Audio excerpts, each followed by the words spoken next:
correspondent, principal ma'am, teachers, and my dear friends. Today I am going to talk about time management. Time is very important in our life. We all have 24 hours in a day.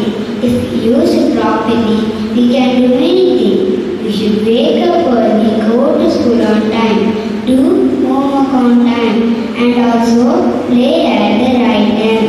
When we manage our time, we feel happy and do well in the school. So let's all try to use our time wisely and become smart students. I end my speech with a proverb: